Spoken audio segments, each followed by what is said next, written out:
Voilà, merci à toutes, merci à tous pour ces 2 journées très, très riches. Je ne vais pas la faire longue parce que j'imagine que tout le monde est très, très fatigué, mais c'est toujours bien d'avoir quelqu'un qui, après 2 jours comme ça, essaye de faire une synthèse. C'est ce que je vais vous proposer. Alors moi, il m'a semblé que tout ce qu'on a raconté depuis hier pouvait se partager entre 2 questions qu'on n'a pas départagées et qui pourtant sont un petit peu différentes. C'est d'une part la question des représentations et de l'autre la question des mobilisations, ce qui n'est pas tout à fait la même chose. C'est ce que je vais vous raconter, enfin, ce que je vais vous dire aujourd'hui.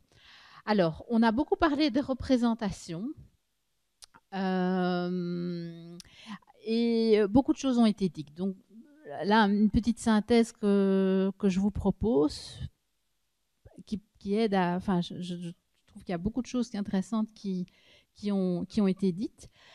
On a notamment vu que les représentations, ça bouge beaucoup, souvent, et que ce qui était super important quand on examine les représentations, c'est de voir qu'il y a, en fonction des périodes, des moments où les femmes ont un rôle subversif qui devient à d'autres moments totalement occulté. On a une espèce de jeu du voilement-dévoilement à travers l'histoire que je trouve extrêmement intéressant. Et ce qui est assez fascinant, c'est de voir dans l'histoire qu'il y a, on l'a vu dès la préhistoire hier, hein, des femmes extrêmement actives qui sont complètement oubliées et qu'il faut chaque fois aller rechercher, que les historiens et les historiennes doivent constamment aller rechercher pour les faire voir.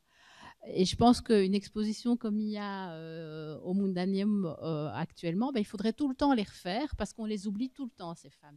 Il y a une espèce d'oubli de l'antériorité du féminisme et de l'histoire des femmes. Une espèce d'oubli par les femmes elles-mêmes, d'ailleurs, qui ont tendance à vouloir toujours réinventer la roue et à oublier qu'on est toutes les filles des sorcières et qu'on ferait bien de se rappeler du combat des sorcières. Donc je trouvais ça extrêmement intéressant. Alors, je disais,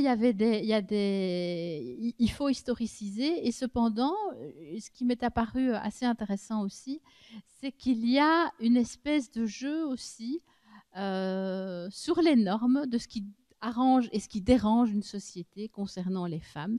Et là, il y a quand même des choses qui reviennent constamment.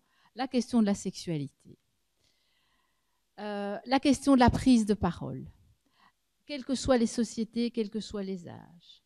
La question du jeu subtil entre l'espace public et l'espace privé.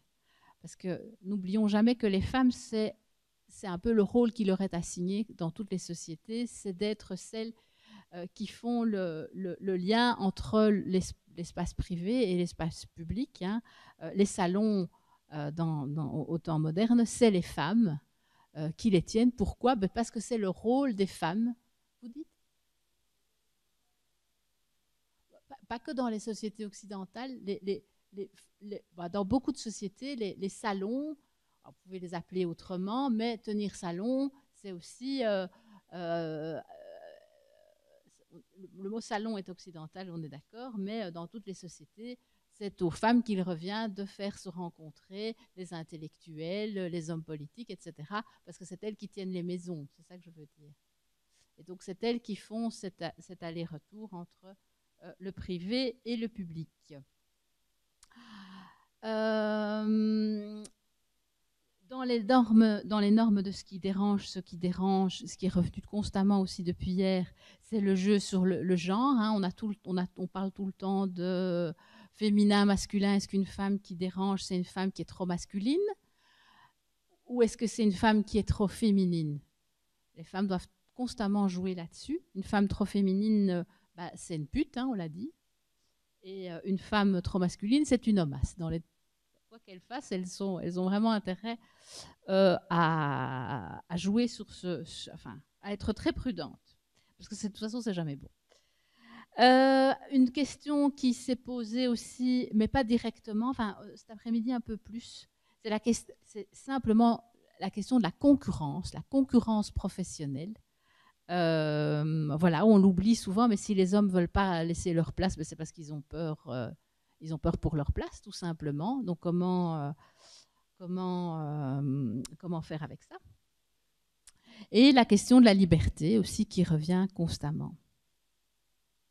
Et je trouve intéressant dans les trajectoires qu'on a vues aussi de voir qu'une femme qui dérange peut à tout moment basculer et devenir une femme qui arrange et inversement. Je trouve que le jeu est très, très, très, très subtil et, pas toujours, et il n'est pas toujours facile de voir où est le curseur. Je donne un exemple, l'exemple de l'icône sexuelle, de la femme objet, extrêmement sexualisée. On a un petit peu parlé, il me semble, hier de Marilyn Monroe, qui voilà, icône extrêmement sexualisée. Dès qu'elle avait l'air trop intelligente, ça ne passait pas. Mais le fait qu'elle soit trop intelligente dérange aussi. Mais trop sexualisée aussi. Et il y a une espèce de curseur là qu'il n'est pas toujours évident de placer, enfin de voir pourquoi est-ce que tout d'un coup une femme dérange ou pourquoi elle arrange. Il faut chaque fois se livrer à une micro-analyse pour comprendre ce qui se passe. En tout cas, ce qui est certain, c'est que la femme qui dérange, c'est celle qui dérange l'ordre établi, parce que c'est de ça qu'il s'agit essentiellement. Ça, c'est pour les représentations. Alors, j'avais quand même envie, je le disais tout à l'heure, je ne veux vraiment pas que les féministes soient tout le temps en train de geindre et de se plaindre de... On est d'accord qu'il y a beaucoup de choses qui vont mal, mais il ne faut pas que se plaindre, et il faut aussi voir tout ce dont on est capable. Et je trouve que et l'exposition et tout ce qui a été dit nous montrent que les femmes sont, quand elles se mobilisent, elles peuvent être extrêmement efficaces. Et on a vu depuis hier tout un panel des manières pour une femme de déranger ou de gagner sa liberté et son émancipation, parce qu'on voit aussi, et il me semble que c'est ce qu'on voit le plus, alors c'est un peu dommage, mais c'est comme ça, que plein de femmes, pour être libres, s'émanciper, sont obligées de ne pas déranger. Il y a toute on a vu à l'œuvre toutes des stratégies de contournement constant auxquelles se livrent les femmes et qui leur demandent évidemment extrêmement d'habileté. On a vu les jeux sur la langue. On a vu les jeux sur la parole, les jeux sur le corps, comment s'habiller pour être libre, c'est une grosse question. Le jeu constant sur les normes.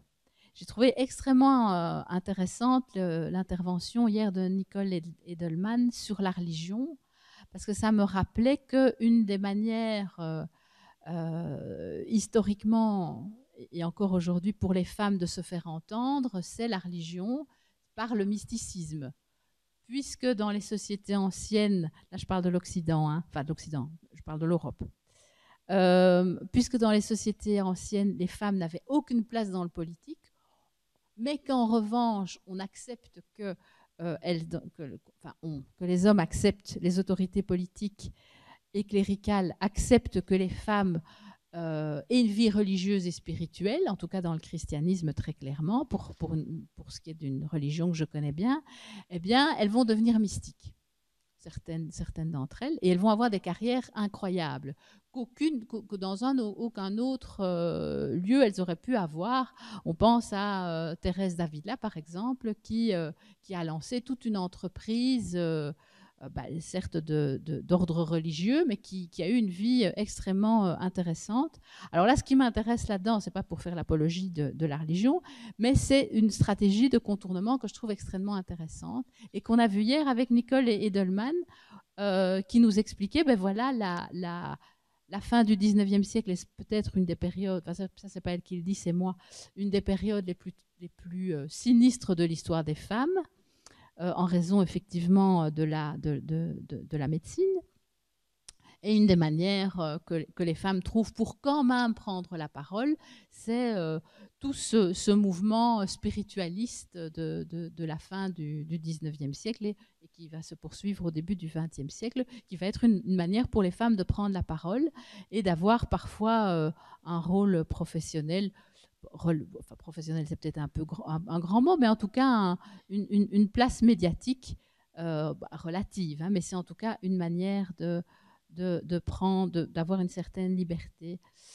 On a vu aussi dans les manières de prendre aussi pas le pouvoir, mais en tout cas de prendre sa liberté. On a vu aussi avec Pendambo l'importance de la connaissance et de l'expertise. Ça reste pour les femmes un moyen relativement efficace de monter l'échelle sociale, même si on a vu aussi que en tout cas dans nos sociétés actuellement, on dirait que la société de la connaissance, elle a tendance à être sérieusement remise en question par plutôt une société du capitalisme. Mais bon, évidemment à discuter, mais jusqu'à aujourd'hui, la connaissance et l'expertise, même si elles ne sont pas toujours récompensées, sont quand même des manières pour les femmes d'obtenir certaines formes de liberté. Alors certes, ce sont des mobilisations relativement invisibles, mais ce sont des mobilisations tout de même. Alors ça, c'est une forme de mobilisation. Une autre qu'on a vue et que je trouve extrêmement intéressante, c'est les mobilisations qui dérangent en jouant sur les normes, qui jouent sur le trouble dans le genre. Hein. On a par exemple les femmes qui jouent, alors on peut aimer, pas aimer les femmes, mais en tout cas, elles posent une question intéressante qui est le contournement par le retournement du stigmate. On a vu plein d'exemples depuis hier. Il y a les femmes, il y a les sorcières en mai 68, et encore aujourd'hui, hein, les sorcières, un beau sujet.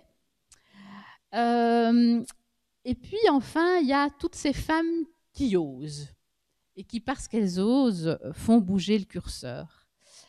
C'est Nada qui va jouer, qui nous parlait tout à l'heure du foot. Voilà, c'est ces premières femmes qui ont été jouées au foot et qui ont tout changé.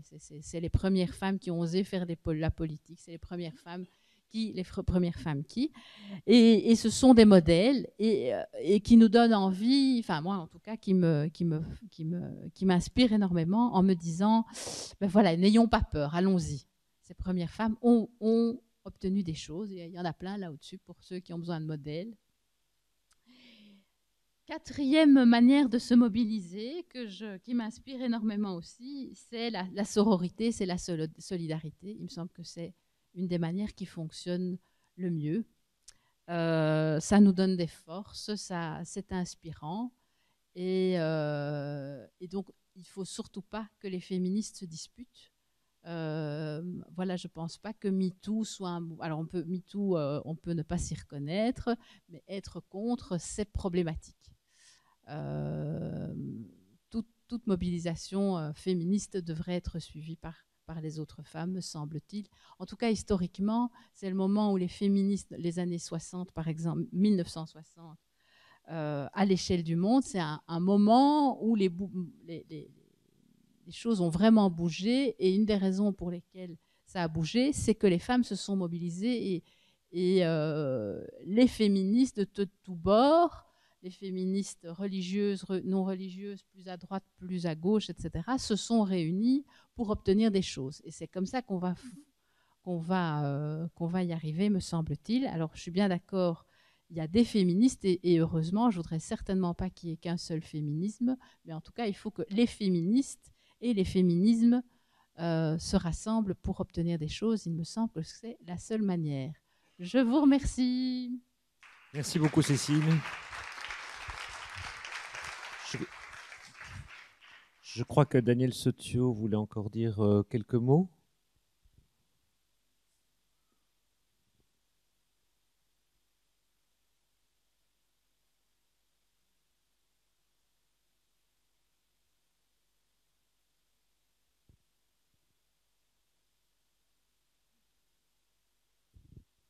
Merci. Non, c'est quelques mots effectivement pour vous remercier tous et surtout pour remercier tous ceux qui ont participé, toutes celles surtout qui ont participé au débat, puisque finalement les circonstances ont fait que plusieurs intervenants qui devaient nous rejoindre n'ont pas pu nous rejoindre et de fait, nous avons eu très peu d'intervenants et nous avons surtout eu des intervenantes.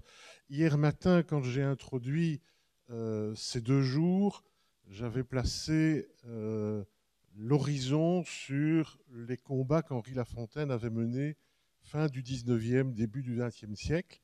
Et je disais que la Fondation Henri Lafontaine avait pour objectif d'actualiser les différents combats qu'Henri Lafontaine a eus. Et c'est vrai, quand on parle d'Henri Lafontaine, on cache sa sœur Léonie et on a bien raison de la mettre en évidence aujourd'hui. Et donc, je pense que l'objectif est pleinement atteint et qu'effectivement, nous avons actualisé le combat d'Henri Lafontaine et de sa sœur Léonie du début du XXe siècle. Reste maintenant à la Fondation et au Mondaneum à poursuivre le travail.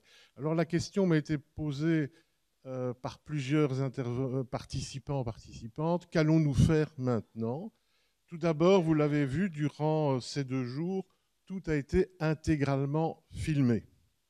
Et donc, d'ici peu, ces vidéos seront disponibles tant sur le site du Mondaneum que sur le site de la Fondation Henri Lafontaine.